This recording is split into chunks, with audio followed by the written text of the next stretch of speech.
have a great speaker lined up I'm super excited about.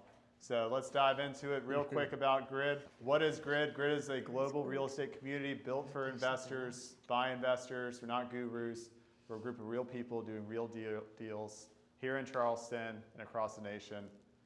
Our mission is to connect, learn from, and collaborate with like-minded people interested in building wealth and creating impact through real estate. A little bit about myself. I'm the GRRRR leader here in Charleston. I'm the founder of Tide Property Management. I've done over 100 transactions since 2020 here in Charleston, Charleston-based investment sales specialist. Currently managing over $60 million in Charleston real estate, and I sell 2 to 49 unit apartment properties, buy and holds, rehabs, you name it. Quick word from our sponsors who have come. I'm going to start out with Andrew, Coastal Creative. He's our guy. He's doing our video. He's doing our photography.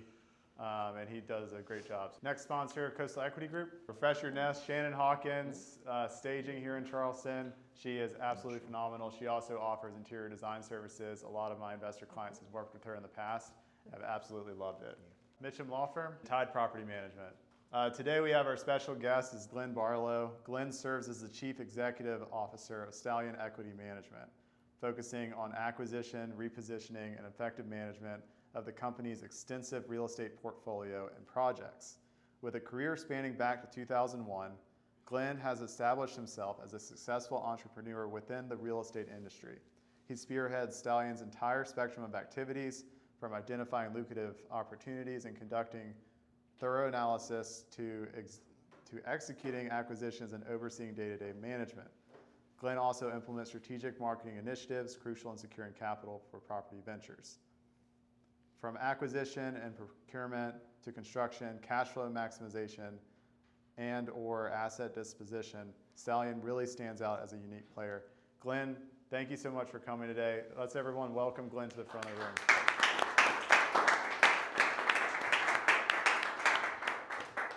Thanks, Paul. Yeah, thank you. Pleasure. I didn't know I wore the same tie that I had in the photograph. I should have known that this morning. First question, do you have more than one tie? I have 2 ties.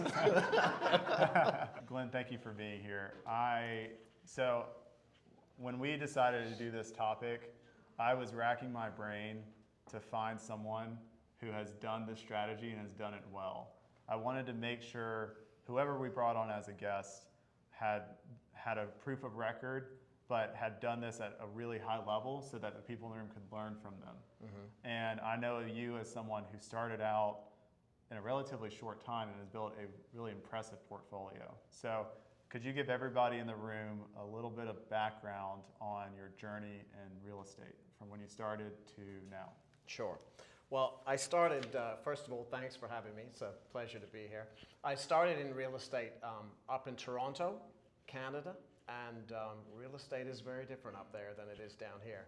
Up there we did a lot of land assembly and stuff like that, got into that type of business, and basically assembling plots of land, chopping it up, and then selling it on to builders who were desperate for lots at that time.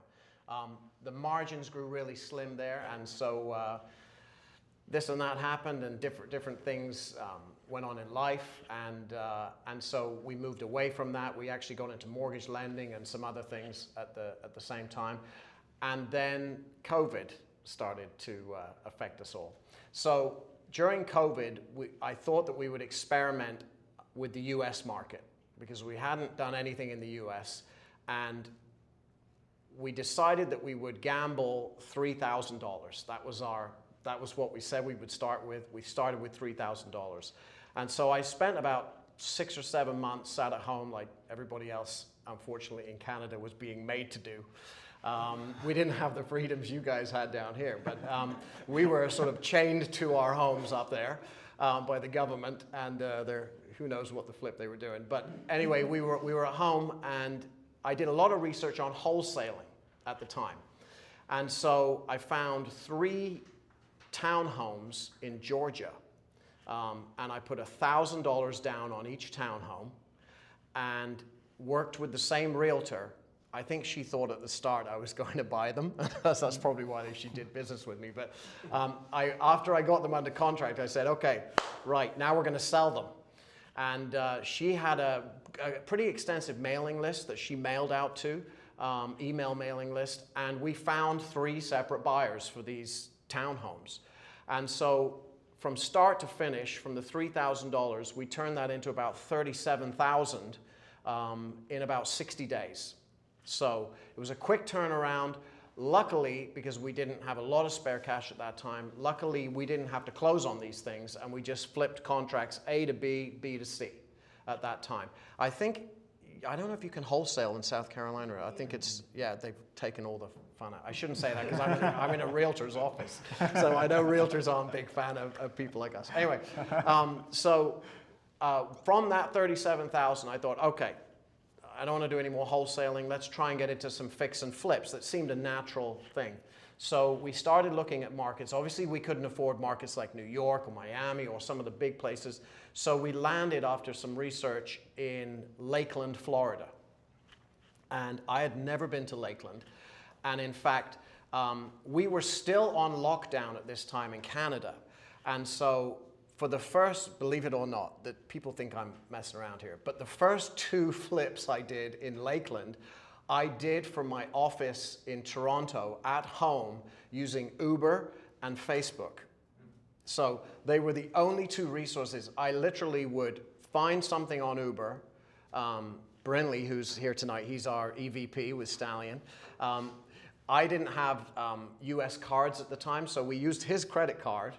And we basically, at that point, would pay using Zelle or credit card the Facebook, the vendor, and I would get Uber on my phone from Toronto, send an Uber over there, pick up the material, drive it over to the site where the contractors were there, and it was a challenge, okay, to do it that way. And I don't recommend you doing that, okay? In fact, I think on one unit I had to buy the paint 3 times because I kept sending people around there, and then they would say, Glenn, there's no paint here. And I would say, the guy just dropped it off. And so people were running off with the materials. So it was a challenge, but we had no choice.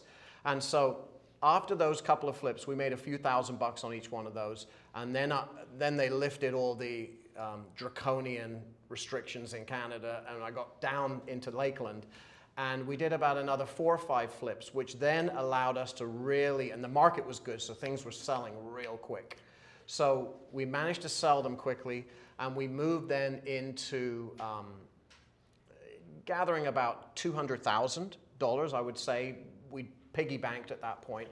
And we were in a hotel room in Lakeland, my wife and I, my wife's here tonight.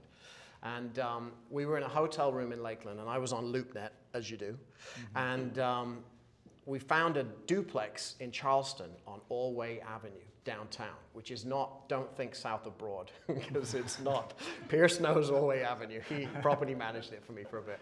So we found a duplex there for $275,000, which I'd love to find one today, if you can find me one there for $275,000. And this was in January of 2022. Okay, so we bought our first duplex in Charleston in January 2022. We bought it, we renovated it, we re-rented it, we refinanced out, and from that money we started to buy more and more and more, which I'll go into a little bit later. But basically what we've done is we've taken that duplex, and in 3 years we've now grown it from that one duplex to about $60 million worth of real estate. And just over 300 units plus a plaza, and we're trying to close on another 63 units downtown in the next couple of months. So from that point, it really took off. And I think it's Buffett that says the first 100,000 is the real frigging killer, right? To reach your 100,000. But once you can get there, it does expand. It does expand. Please take it from me. It does expand quite quickly. And you just keep repeating, and it will take. Yeah. So. Wow. Super impressive. That's crazy. So tell me, I want to dig in a little bit more on the first one on Allway Street. So 2 units you bought for $275,000? $275,000. So I know we have a couple of detail-oriented people in the room. So walk us through what the numbers look like on Allway Street. So we bought it for $275,000. the guy just wanted out of it. He had it. It needed a complete rehab. I saw in it a vision of not making it renovated for sale, but making it renovated for rent. And there's a big difference between those two things, as many of you will know, right? So if you're going to be in the rental market, you don't need granite all the time. You don't need all these fancy fixtures. You just need to go with what's tried, true, and tested. Get it ready quick, and get people in there. So we went in there. We bought it for $275. I had $120,000 of construction budget. Our lender gave us, in those days, these were the glory days, although they still give it to us now because they know us, but they gave us 90% of the purchase price and 100% of the construction. So with that loan, we were able to get in there, do all the construction without sweating it, and it rented out pretty quick. And in fact, the people that rented it out about 4 months after we bought it are still there to this day. Oh, wow. They have not missed a rent payment once. And we turned the 3-1 upstairs into a 3-2. We kept the 2-1 on the ground floor, and it's cash flowing. I think it's bringing in gross about $5,300 a month now. So, and we just got it appraised at $900,000. Wow, that's crazy. So, yeah. So those are the numbers. So. Yeah. Sweet. So you bought that with like a hard money loan? Is that what you did Yeah, with I the guess bank? you would call it a hard money loan. They call it a bridge. And the guys at Coastal will know a lot more about this than even I. But they call it a bridge loan. Basically it's a high interest loan. I think we were at 10%, 10.5%. But some people may think that's a high interest rate there, 10.5. Even if you get up to the 11s, my thinking on that is if it's a 12-month loan, don't sweat the interest rate too much if it's a 12-month loan, as long as you're sure your value add can add enough value for you to get out, right? You don't want to get stuck with a bridge loan or start butting up against the 12th month. But my mantra has always been with lenders, let the lenders make their money, right? Yeah. If you're going to nickel and dime the lenders every 2 seconds, well, I don't want to pay 2%, I want to pay 1.75, and I'm not paying that fee, and I'm not paying this fee. The lenders have to make their money. If the lenders make the money, they're happy, they'll work with you over and over and over again. So it's really good advice. For me, and I feel like we're going to open up to the room for questions, and I know people are going to ask very specific ones, but I'm more focused on where did you take it? So you bought it, you rehabbed it, you financed it with a bridge loan, you refinanced that. Yeah, so when we got to the end, right, I basically refinanced it within 6 or 7 months, right? So by the time 6 or 7 months was over, we had rehabbed the property quickly for rent, got it turned around, and re-rented it. At that point, I went back to the same lender who was offering DSCR loans, and they basically came in and said, okay, we'll give you 75% of the new value. So we had it reappraised at that point. I think it was reappraised at like 700 at that time. So they gave me 75% of the 700. I then turned around, paid the bridge off, kept all the rest of the money, and with that new pile of cash that we had, at that point, that property is in permanent, it's in the nest, it's okay, it's paying, cash flowing, it's got good DSCR. At that point, we take that pile of cash, and now we're looking for our next opportunity. So what did the second opportunity look like? The second opportunity was a group of 13 units in North Charleston, and when I say it's not pretty, it wasn't pretty, but this is you scrap around at these levels before you sort of rise, right? And so we were scrapping around at that, a bunch of 2-1s, duplexes. Our lender was specializing in 1 to 4 units, so we had to keep our eyes out for that type of product. And so these were real bad.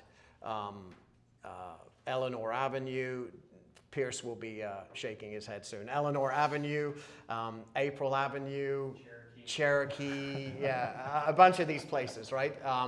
And so we bought those and we went in there, did the same thing, 90% and 100% of construction, did the same thing. The key for us was to get it rent ready, right? I didn't need it to be perfect. I just needed it to be rent ready. Slap the new appliances in there, get the people in there, and things were renting quick. And so we were able to get those leases, send all the documents to the bank, and get out of those bridge loans always ahead of schedule.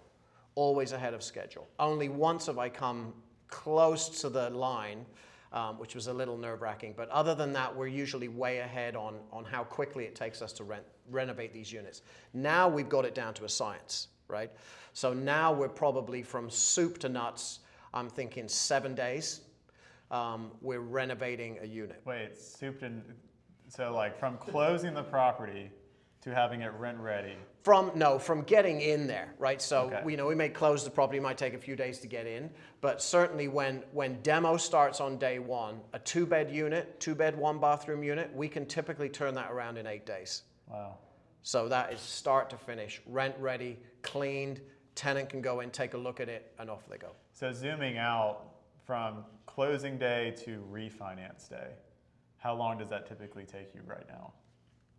Maximum 6 months, I would say. 6 months? Maximum. Depending on the property. And that's just because we're buying so many of them that we have to have construction schedules to get them done, right? If I was just buying one duplex, well, that would be as soon as I was past the prepayment penalty on the loan, we would refinance. And are you doing all of this in-house right now? Yeah. So how did you get to that level of doing this in-house? Were you always managing your subs? Yeah. I've always been to a thinker that it's trust and verify with contractors. We were chatting about contractors earlier, but you've just got to control the contractor.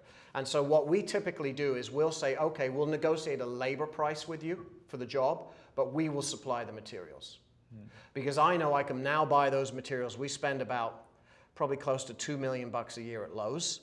So I know that we're buying those materials from Lowe's now at, on average, about 37% off of retail, right? So I know there's no way the contractor, unless they're big guys, are going to be able to match those prices. So we know what floor we put in, we know how many cabinets, we know how much hardware, we know every doorknob on that unit. So we basically know what we've got to supply in order to get the job done. So really, we're just negotiating labor at that point. I feel like I've worked with a lot of clients who get to like their first property, and then they get to like 5 properties, and they get to like that 45 to 50 unit mark, and things start to get really overwhelming. Mm-hmm. Like it's a lot to deal with to manage the property manager, and there's a lot for the property manager to manage. Yeah. And to get to that next level. So I guess what I'm asking you is, where did you see those bottlenecks or those challenges, and how did you break through those? At what different levels of units? For property management, we started with a local property manager in North Charleston, and she managed whilst we got up to, let's say, about 40 units, right? After we got to 40 units, it just felt a little chaotic. She had a shop that she was doing a bunch of these type of units, and it just didn't feel like we were getting the proper attention at that point.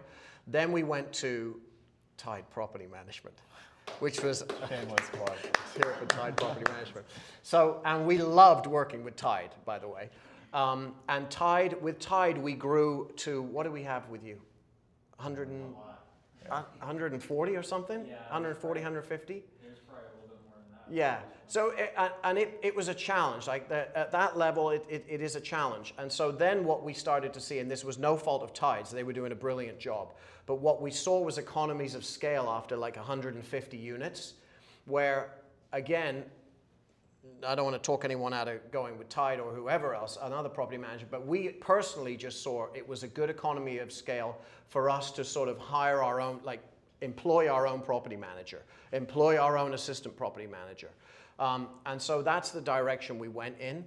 And it resulted in a lot of cost savings, which is no no shakes on Tide. Tide were actually the best value out there for percentage of gross for property management. You were the best out there, right? Others were charging 8, 9, 10%, and Tide was doing a brilliant job for less than that.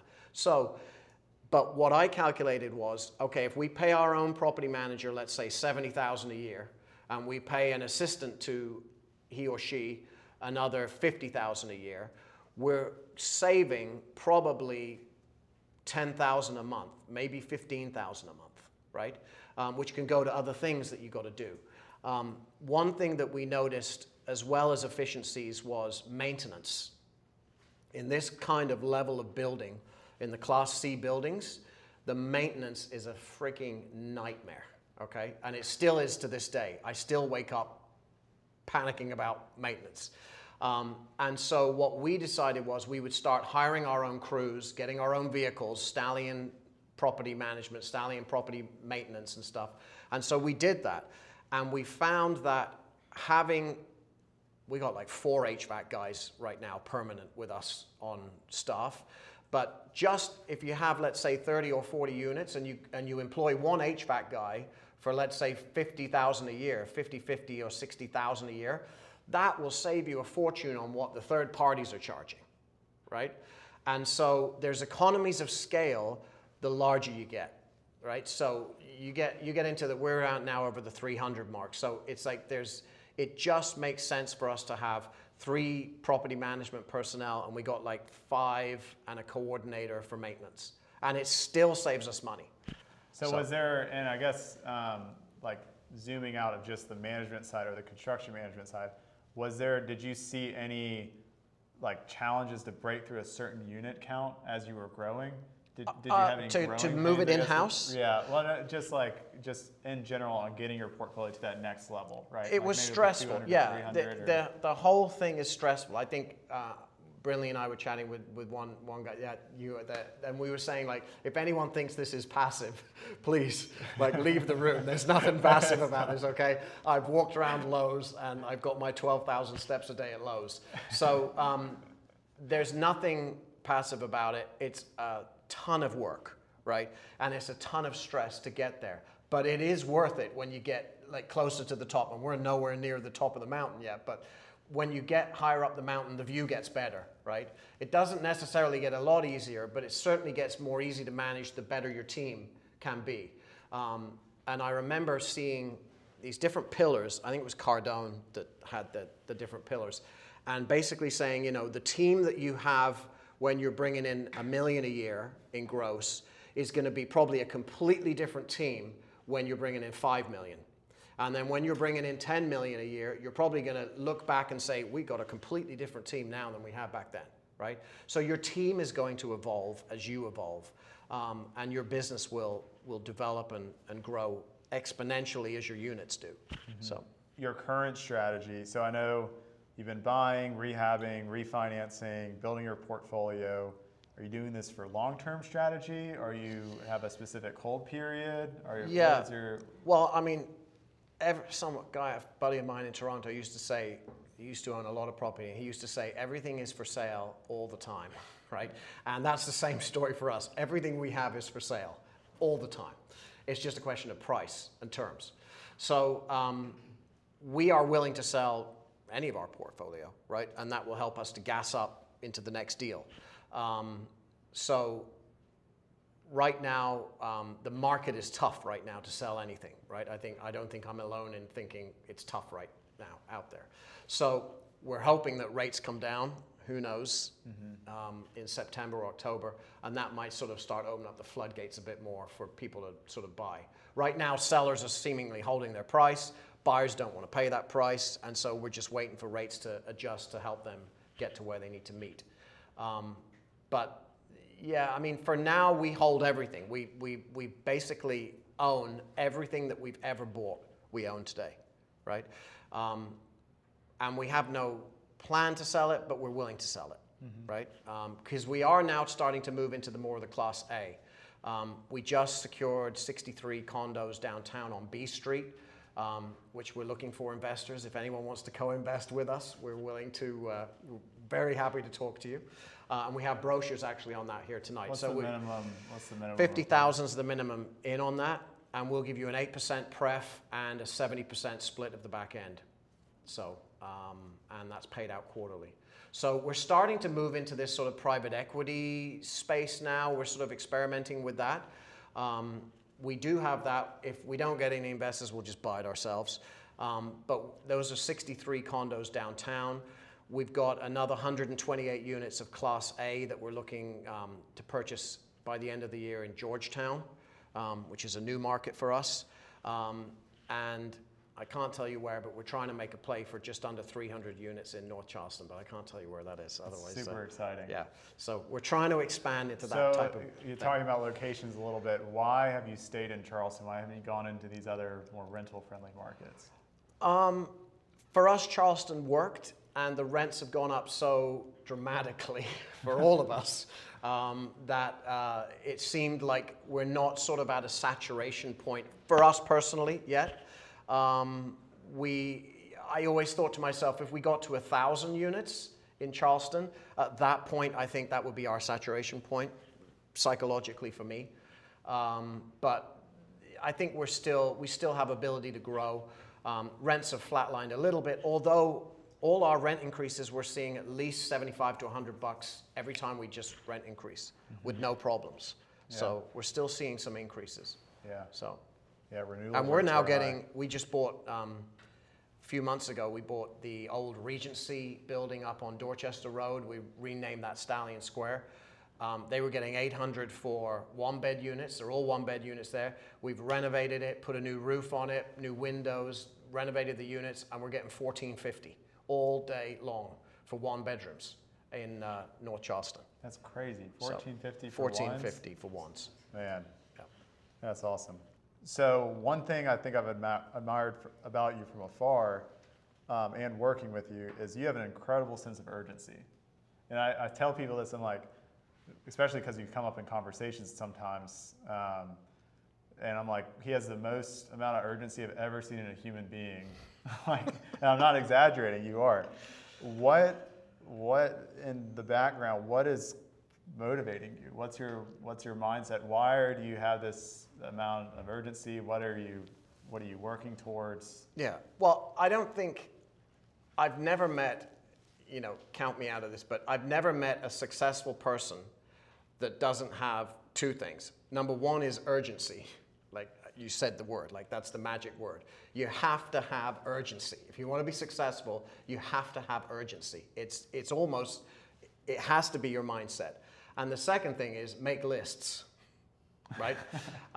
So many people, we took on a new employee. I won't say who it was, but he's professional at walking around with me and not writing anything down. And it's like, it drives me crazy. So it's like, make lists of everything you have to do during the day, everything you need to get done tomorrow, make lists. Those are two qualities I've seen repeat over and over again in videos that I've seen, in articles that I've read of people that are successful. It needs to get done, and it needs to get done now, right? You're not going to turn a unit in 8 days if you don't have urgency, right? I mean, it's just not going to happen. And the other thing is that you shouldn't be taking on a bridge loan or signing your name in blood on the dotted line if you don't have urgency to get that sucker out of there within 12 months, right? So that you have to have the urgency to do that. And you have to be able to put in the work. I mean, yeah, okay, sure, I like to walk around with a tie on, but I can tell you that I have put my steps in at Lowe's, all right? I've been treated like crap by contractors that like to push your boundaries and see how far they can push you. Oh, well, you got me the wrong part, and I'm zipping off to Lowe's. And literally, I've been at Lowe's 8-10 times a day for at least the first 2 years of this journey, right? And only in year 3 did we hire someone that took over the procurement and started handling those sort of Lowe's trips. I mean, I was a permanent fixture at Lowe's West Ashley, like constantly there. And so you have to be prepared to do what you have to have a whatever it takes mindset, right? You can't have a thinking, well, I'm the boss, and so that doesn't really fall on me. You know, that's got to fall on someone else. No, it's your everything is your responsibility until you have the team in place to take that responsibility. So that's whatever it takes, urgency, and please make lists. So What's the biggest misconception about BRRRR? that it's passive, Yeah. that it's easy, that it's not stressful, that that it's a no-brainer.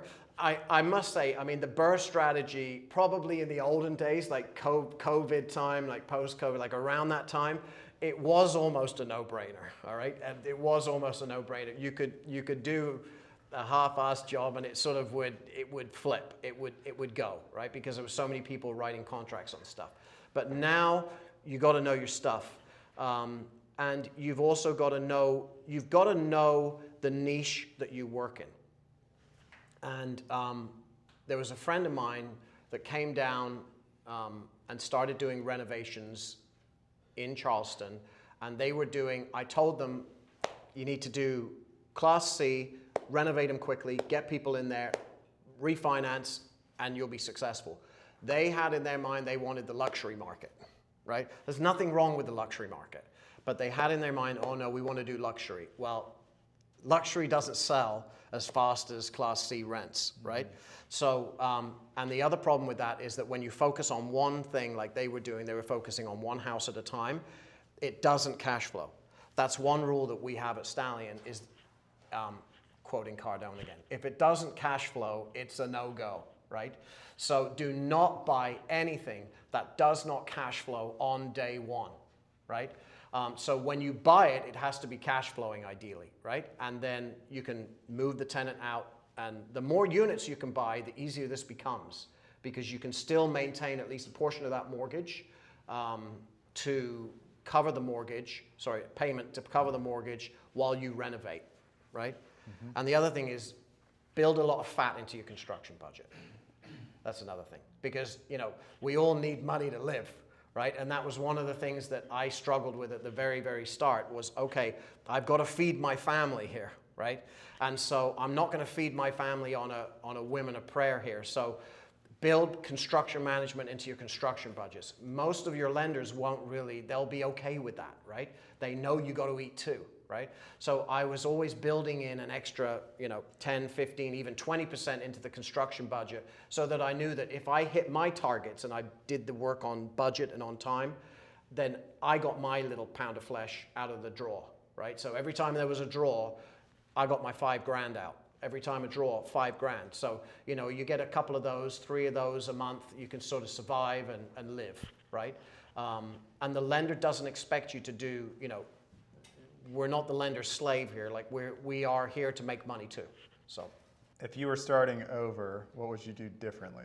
If I was starting over, I'd do the same thing. I mean, if you're starting over, you don't have a choice, right? Like you're not going to go and buy, I don't know, the same property that the beach company's bidding on, right? I mean, you're just not going to go and do that. You got to start there, and you got to build up. I was always focused. I wasn't focused on the millions. I was always kind of focused in my mind on the double, right?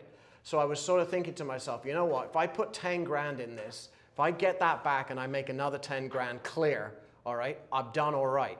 Okay, I don't need to make $1 million on this deal, but this deal is a step on the ladder to making the $1 million, right? And the million will come, right? It will definitely come. It's just a math number, right? And the other thing I would say about $1 million, well, we're on the topic. A lot of people get to $1 million and they get to a certain number of properties and they freeze, right? They panic. It's like, okay, I got myself $1 million. Okay, I've got to stop now. Like this could all go wrong, right?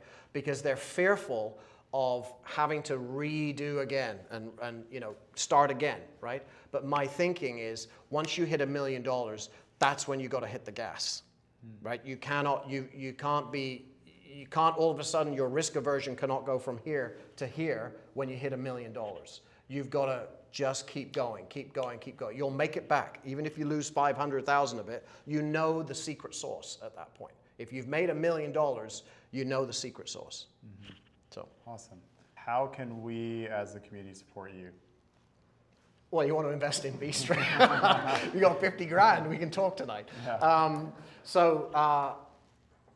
Well, I think supporting each other is important, right? Yeah. And I think groups like this and meetups like this are extremely important, and they're special. And I think you can gain a lot of insight from a lot of people's experiences.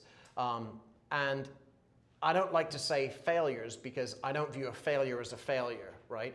I view it more, I don't want to be too cliché here, but as a learning experience, right? There are no failures because if you treat those right, you'll learn from them. But I think we can learn from each other.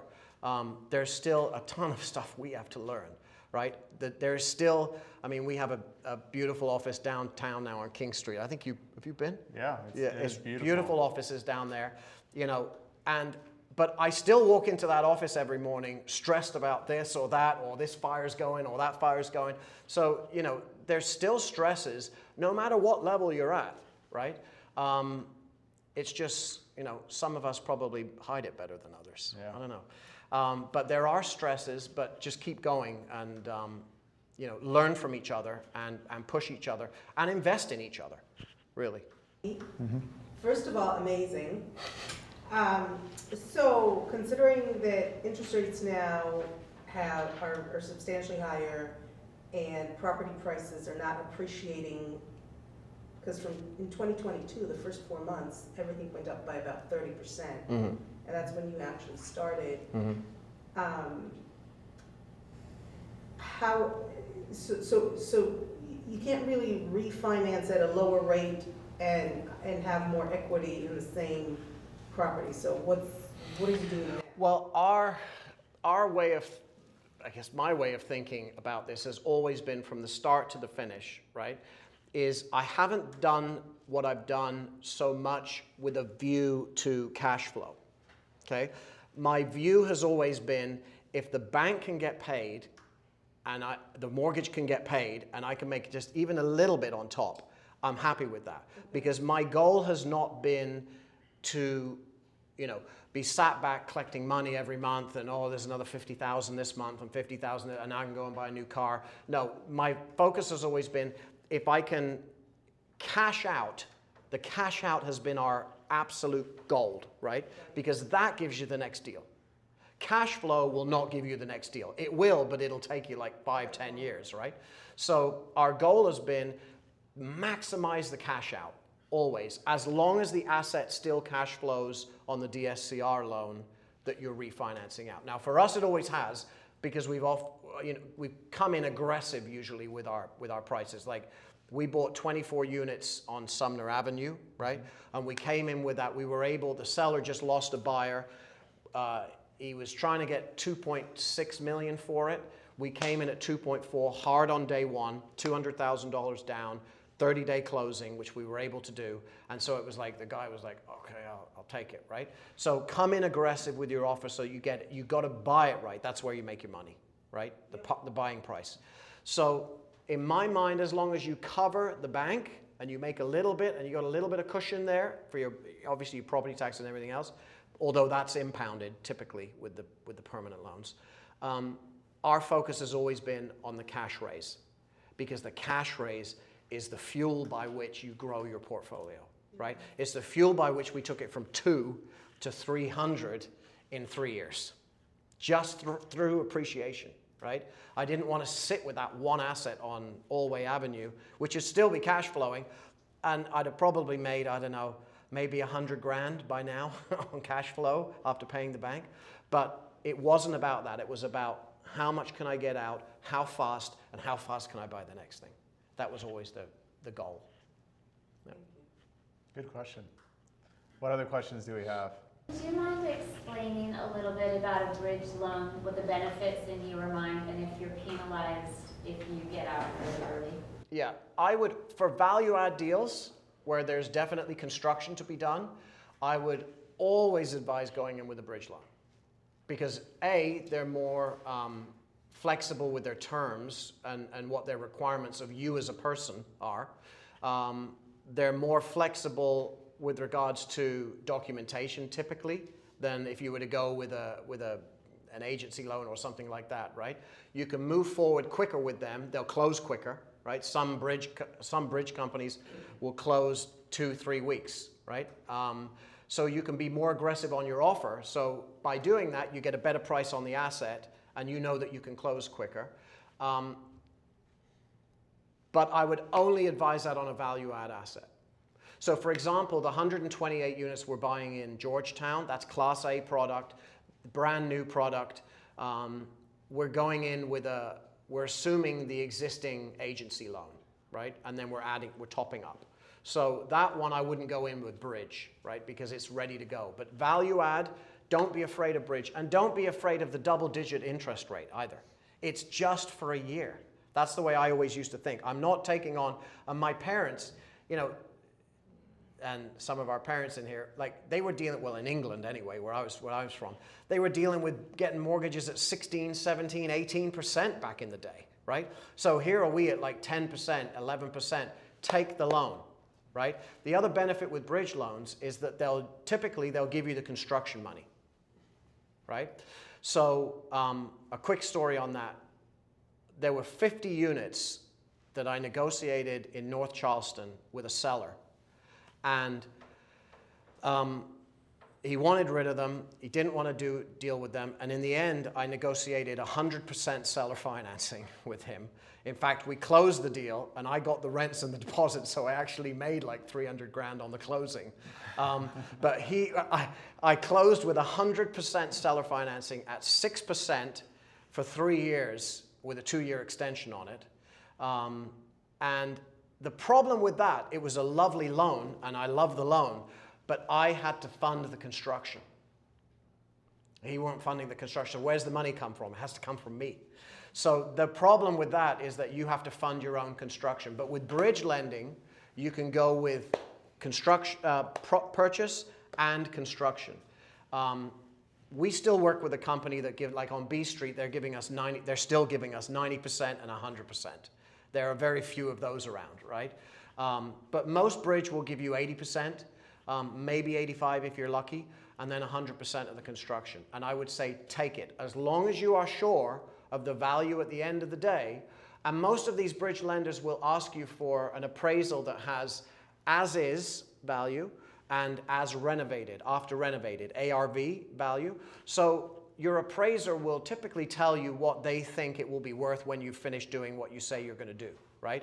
And so if that's not too far off where you think it is, right? If you think it's going to be worth $1 million when you're finished, but actually the appraiser says more like 600, then it'd probably be good to listen to them at that point and say, well, maybe I should sort of run the underwriting here at 700 just to be sure, and does this still work? Can I get out, right? Because the last thing you want is for the bridge lender to take over the property. And actually, bridge lenders don't even want real estate most of the time, unless they're loan to own, but try and avoid those people. But I would go for the bridge lending every single time. Don't be afraid of the interest rate. It's 12 months. If you end it early?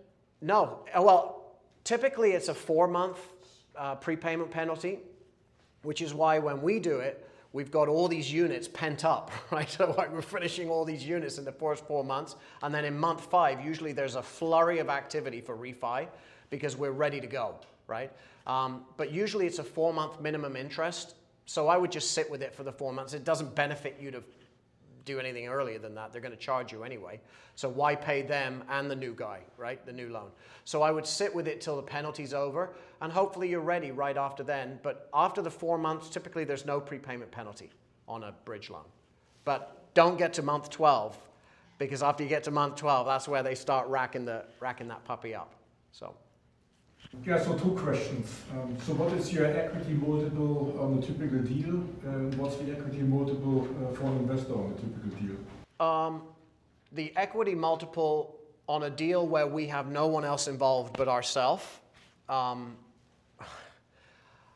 don't know. I mean, I'd have to go back and look at individual deals, but it's very high, right? Especially because we're borrowing 90%, right? So, for example, I don't have a calculator with me, but for example, on the deal on Allway, let's just take that deal as an example. We purchased that with closing costs about $40,000, Okay, so we're in for 40 on that deal. We bought it for 275, right? So, because there were closing costs and fees and appraisals and everything. So let's say we're in for 40. We took out of the construction budget probably 20. Then we took, I'm getting really into the detail here. I hope that's okay. Yeah. We took 20 from that. On the refi, I think we made another almost 200, I think it was. So we're at 240 at that point, right?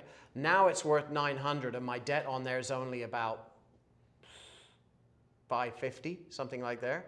So let's say we're at 200, 240, let's call it 250, 3, 4, 55. So probably we're at 500, over 500,000 on that one property in equity and cash out total, and we put about 40 in.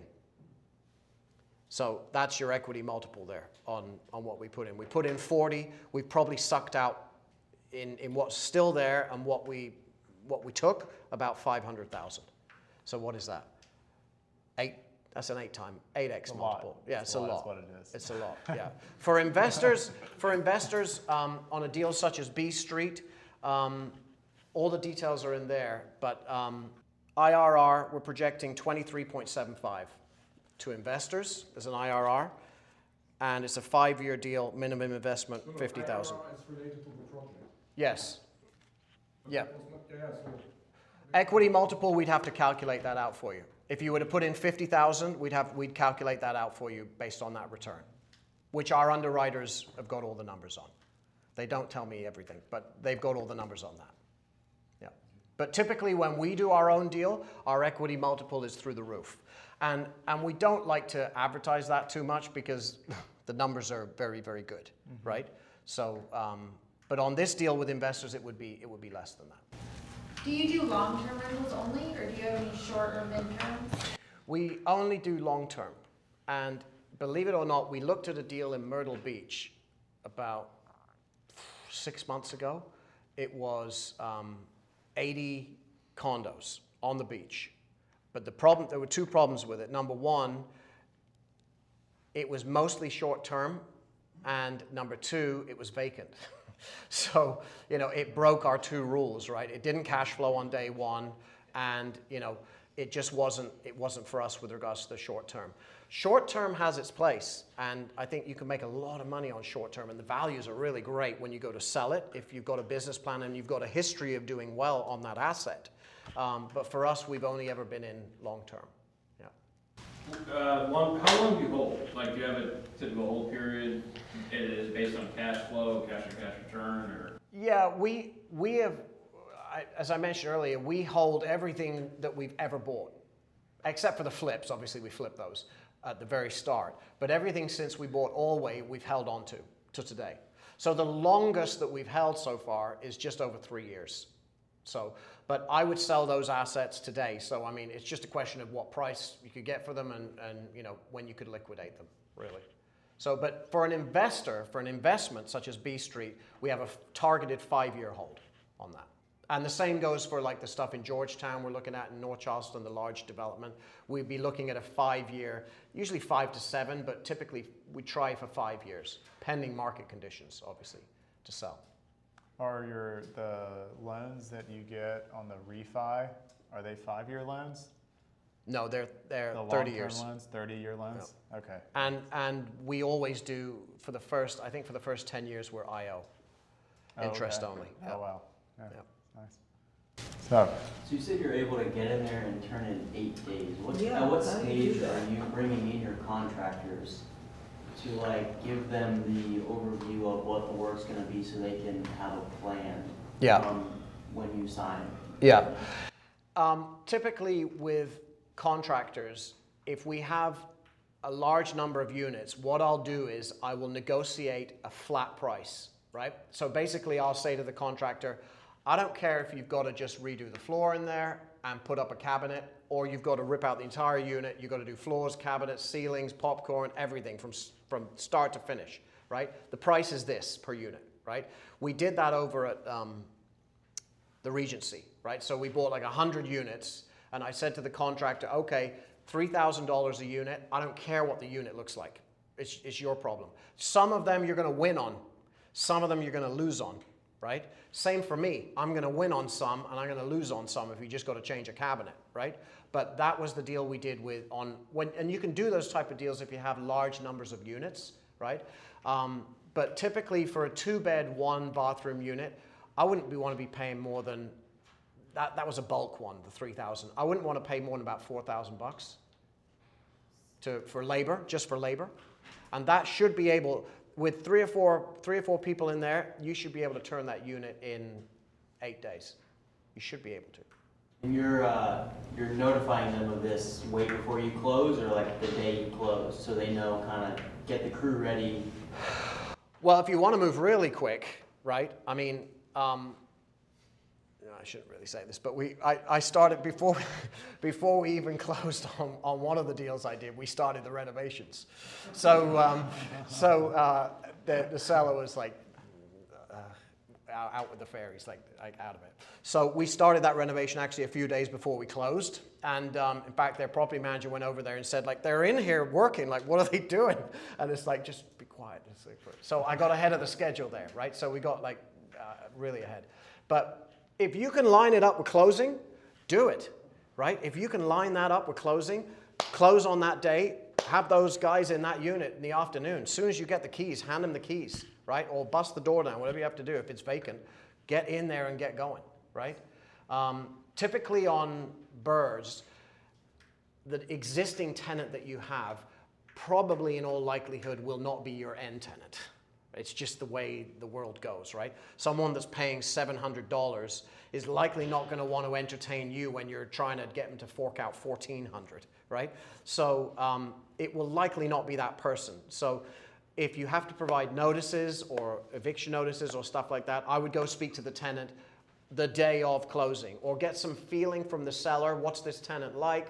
Are they good? Are they bad? Do they pay on time? Do they have no money? You know, get some feeling about who these people are, right? So you can act swiftly, right?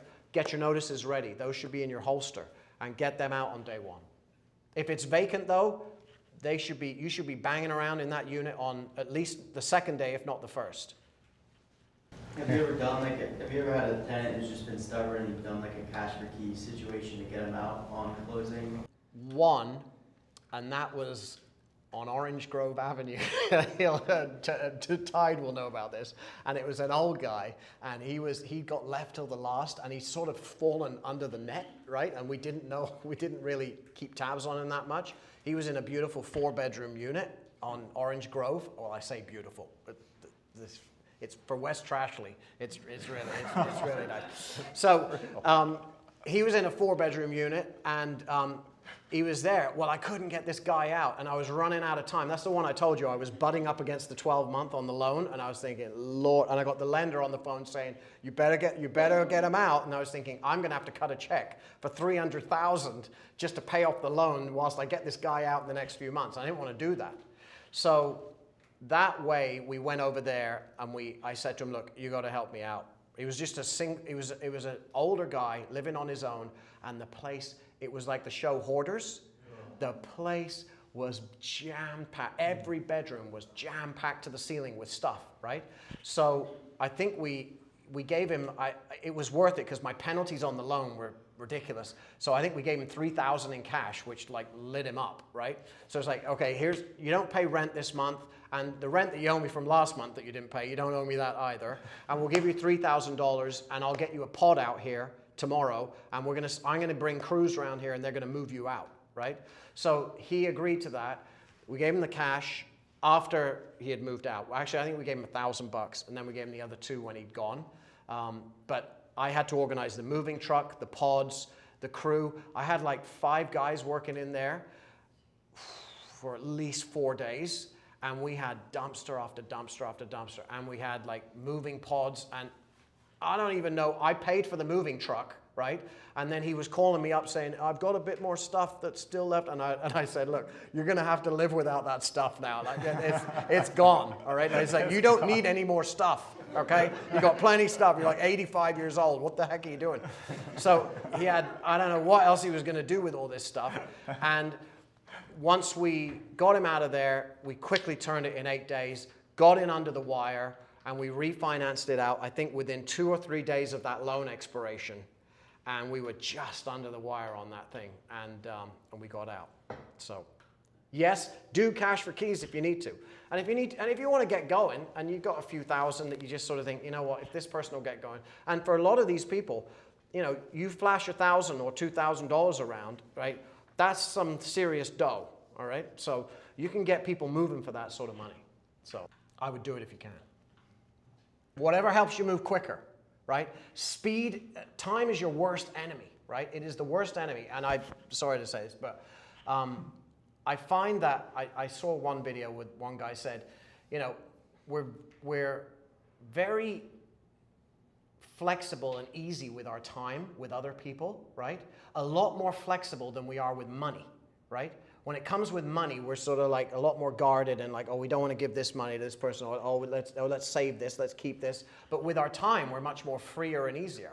And yet time is a far more valuable asset than money ever will be, right? Money's value is intrinsically going down, but the older you get, time is valued at more, right? So your time is the most value.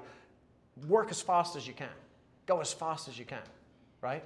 Because if you got $3,000, I'm no different than most people, okay? But if you've got $3,000 in your pocket, you can get to 60 million in 3 years, okay? If you step on the gas, but you just got to step on the gas. Yeah, that's a great note to end on.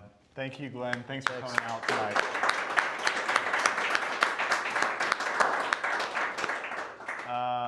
That was awesome. So we have pizza, we have beer downstairs, we have drinks downstairs, non-alcoholic too. Good.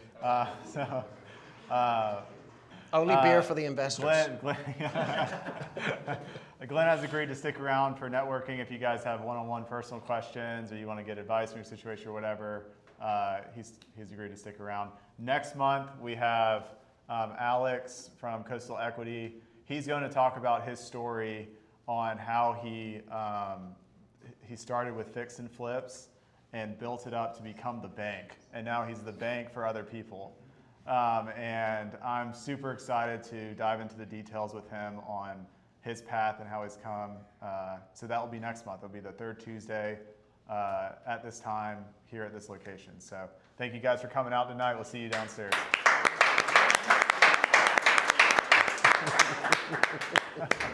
Thanks, Paul. Hey, thank Great. you. Thank you. Yeah, this is awesome.